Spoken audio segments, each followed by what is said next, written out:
a third world title. For Tim Witherspoon, there's only one way to box. There's only one way. There's only one way. There's only one way to box. Fox rocks.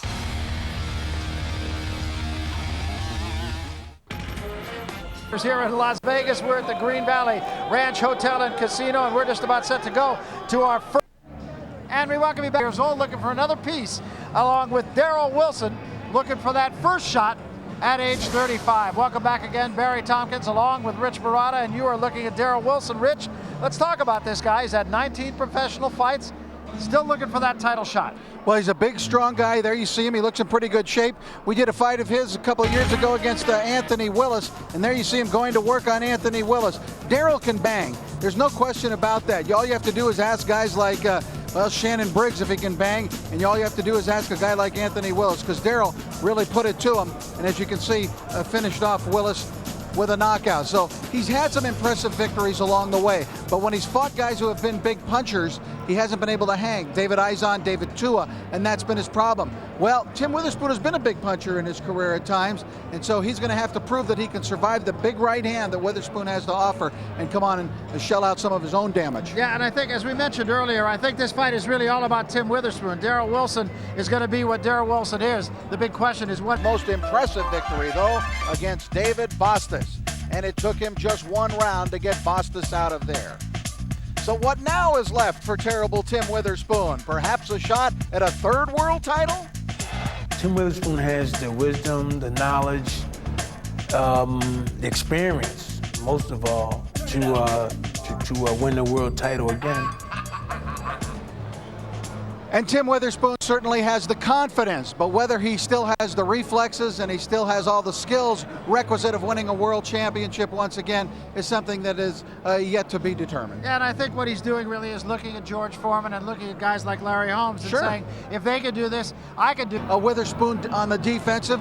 Witherspoon tends to fall into sometimes fights that can be kind of drudgery to go up against him, because the fight turns into a very patient affair, which is what Witherspoon likes. But if you can keep him busy, keep him tied up, in other words, and get your offense off first and get some power shots on him, I think he might have a chance here tonight. Yeah, and I think that's another thing that Tim Witherspoon has done over the years, and it's not a bad thing. He'll get in there and kind of lay on his opponent. He'll really wear you out just by his sheer bulk.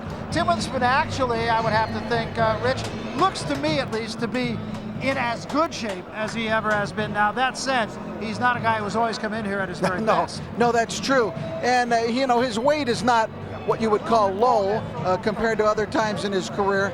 But I think he's put on some muscle weight in the last year. With all that Tim Witherspoon has. Well, it would help him if he did, certainly. He did have a slight taste of it, Barry, when he knocked out Shannon Briggs. That surprised everybody. Briggs was going real strong at the time, and he knocked out Shannon Briggs, and so that was a big night for him. Tonight could be the second big night where he could beat a name opponent. And a name opponent with 52 victories. He does have 11 losses. He's not always been his own best friend. Let's go to the center of the ring right now. Show you how these two match up with one another. The tail of the tape brought to you by Just for Men Hair Color. Just for Men, more than a hair color. It's the Rejuvenator. Here are the numbers. 26-5-2 the record of Wilson, and we already mentioned a 52-11 with a one draw for Witherspoon. Witherspoon at 44, 9 years older than Wilson, and at 249, that really is as much as Tim Witherspoon has ever weighed for a heavyweight fight, but Rich Barada pointed out that some of that might in fact be muscle weight. So that's the way they match up with one another, and right now let's take it to the center of the ring once more in Amy Hayes. Amy? Ladies and gentlemen, welcome again to fabulous Las Vegas, live from the Green Valley Ranch. It is time for our main event of the evening, 10 rounds in the heavyweight division. Introducing to you first, fighting to my left, out of the red corner, wearing the gold trunks, weighing in at 231 pounds with a record of 26-5-2, 20 of those wins coming by way of knockout from New Jersey, Darroll "Doing Damage" Wilson. And his opponent to my right, fighting out of the blue corner, wearing the white and black trunks, 249 pounds with a record of 52 wins, 11 losses, 1 draw, 35 of those wins coming by way of knockout from Bucks County, Pennsylvania, by way of Philadelphia, former 2-time heavyweight champion of the world, Terrible Tim Witherspoon. And the referee, Penny Bayless.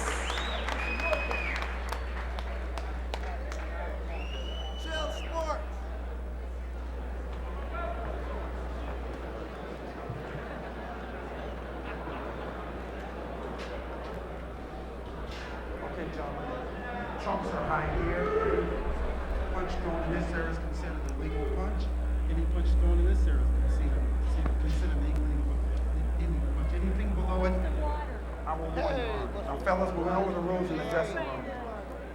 I want you to keep the fight clean at all times, protect yourself at all times, and what I say you must obey. Good luck to both of you. Touch gloves. Give me 5, baby. And with that, we do come to our main event. I tell you, I'm impressed with the outfit of Amy Hayes tonight. That is definite Las Vegas, Barry. Definite. And Elvis is alive in Amy here I tonight. think you should get one of those. That's a great Elvis outfit. Round number 1. Tim Witherspoon, as you can see, considerably bigger than Darroll Wilson. Wilson trying to live up to his nickname of doing damage. Work out. Witherspoon is not a guy who is going to get knocked out very much. Although it has happened a couple of times. Happened when he went over to Copenhagen to fight Brian Nielsen, but he said he only trained for 4 days before that fight, got himself whacked in the 4th round, and then his old pal Greg Page stopped him. Let him up. They fought a couple of times, but he stopped him back in June of 1999. 1999, a tough year for Tim Witherspoon. He fought twice, he lost twice, both by way of knockout. But since then, even though he's fought guys who are not quite his caliber, he has put together a little bit of a streak, winning 7 of his last 8. Well, I think Witherspoon was going through a few years there where it was a little hard to get motivated for him, probably. Break. Barry, and he just thought of himself as a journeyman. I think what happens is he's been encouraged by his recent success, that he feels he's a real fighter once again, and not just somebody going around. I tend to believe what he says about his fight with Brian Nielsen.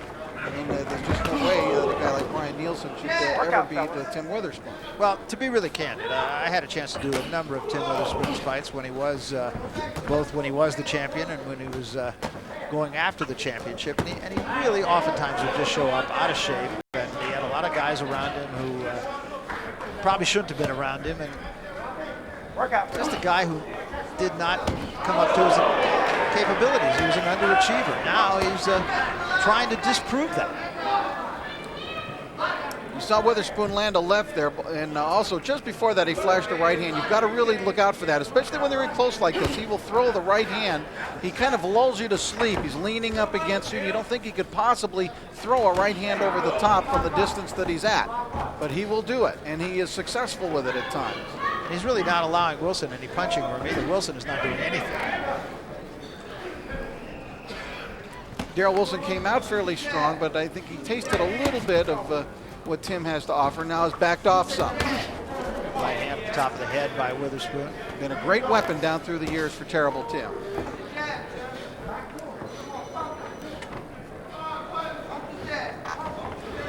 Not a lot of movement from either fighter in this fight. Well, that's typical. That's what I mentioned about the fights. He can lure you into fighting that fight, that little bit of he lulls you to sleep kind of bout.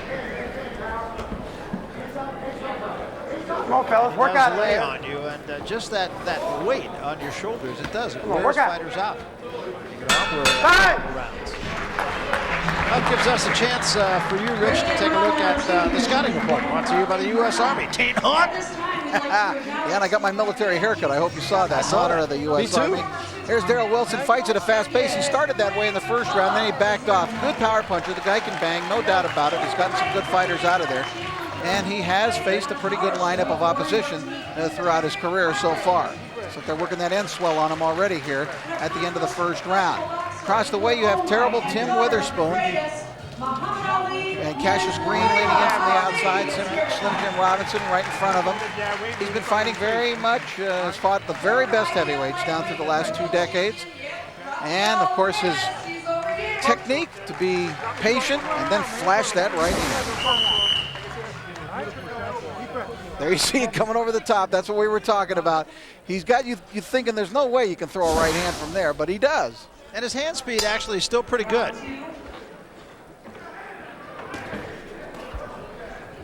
Right.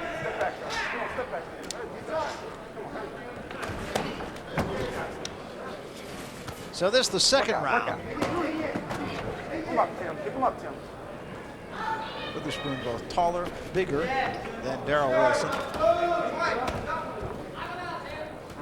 Great to hear from Larry Holmes, the former old rival of Tim Witherspoon. There's that right hand, and that landed on the top of the head, and you still see the damage that it did. It rocked him, and he's still got some wobbly pins here.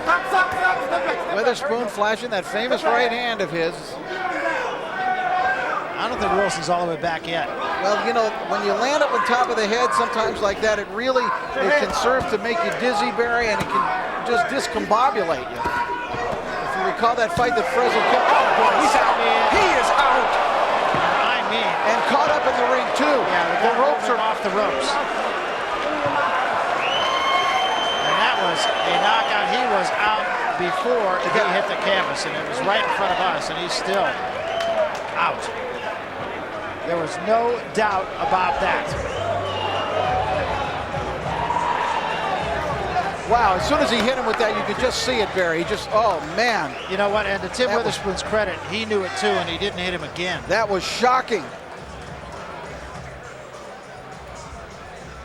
It just froze him. And of course, again, they will tend to Darroll Wilson. They will keep him down. This is usually a precautionary move. The doctor is in the ring. They were in there very quickly. Referee Kenny Bayless made sure that his neck did not stay on the ring rope, and that's where he landed. For Tim Witherspoon, I mean, he did everything could be asked of him. Well, you can see that he still throws that right hand with quickness, but our concern right now is about Darroll Wilson, 35 years old. He had won his last 4 fights, although against the low-level competition, beginning to move down and hopefully coming out of this. Yeah, he is listening to the doctor's directions and appears to be conscious. The doctor is telling him, keep your eyes closed. Now he's talking. Now he's talking a little bit. Usually, Barry, you find that the fighters who are seriously hurt, while these kind of one-punch knockouts or two-punch knockouts will be very dramatic, the fighters who get hurt, injured badly, or even sometimes tragically fatally injured, are ones who take a long beating, a prolonged beating over a course of many rounds during the fight, or maybe even over the course of a couple of fights. That was not the case here tonight. Darroll Wilson just got tagged. You know, Sean O'Grady has been looking in, and we're going to get a look at the knockdown punch. But let's listen to that, and then I want to go to Sean. Shawnee, I want to get your opinions of what you've seen here.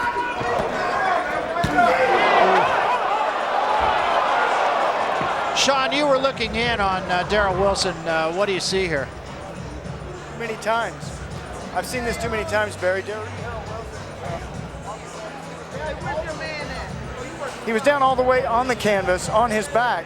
He kept his eyes closed. In fact, the commission here does a terrific job of keeping him down. They even held him down. The first thing these fighters want to do whenever they get knocked out and they recuperate, or they come back a little bit, they want to jump up real quickly. Now they don't have their balance and not ready to do that. So what they're doing here is they sit them up on the canvas, then they'll move him up to a stool, and then finally up to his feet. But you can't get up too fast, because all of a sudden, you know, you've gone through a concussion. Your brain is right now is healing itself. So you got to just leave these fighters on the canvas. These guys are very professional here at Nevada State Athletic Commission, and they know exactly what to do. Doctors in the ring. I see Darroll responding to some questions. So hopefully he'll be okay. Now they're going to take him, I think as a precautionary method, Barry and Rich are going to take him to the hospital tonight and really keep a close eye on him. Yeah, but he got rocked. Whoa. It was basically a one-punch knockout, although he had been softened up just a bit right before that. but watch the way he keeps his left hand extended, Wilson. He leaves it out there too long, and Witherspoon comes right over the top of it. You'll watch the left hand that Wilson throws. There it is, and it leaves himself wide open. He had his left out and low, and Witherspoon, as we mentioned, comes right over the top with those roundhouse right hands. And Witherspoon could have hit him here, but as Barry said, in a sportsmanlike fashion, just backed off. He knew it was over at that point. Well, Tim Witherspoon's evening was a short one, but an effective one, I think, as he comes up with a second round knockout, and I mean a one-punch knockout about which there was no doubt. It does appear that Darroll quickly in the second round. How did it happen, Rich? Well, I want to show you what happens. Watch the left hand come out there and lay out there low. Now he'll bring that right hand over the top, and that's what Witherspoon, see how he lays it out there? He doesn't bring it back, and Witherspoon comes over the top with the punch to knock him out. One shot. That is your basic one-punch knockout. Let's go to Amy Hayes and make it official. Amy? Ladies and gentlemen, 1 minute, 2 seconds of round number 2. Your winner by knockout, terrible, Tim Witherspoon. Tim Witherspoon with a second round knockout. And Sean in Las Vegas, Nevada. Barry Tompkins, Rich Marotta, the champ Sean O'Grady us, and we come now to a little bit of bonus coverage. This one is going to be in the featherweight division. Well, Amy, we broke you in here. One-punch knockout right now. That's right. You know, that's what the fans were looking for tonight. That's what they came here to see, and that's what woke them up out there. All right, let's see what we got coming up right now. Ladies and gentlemen, our next bout of the evening.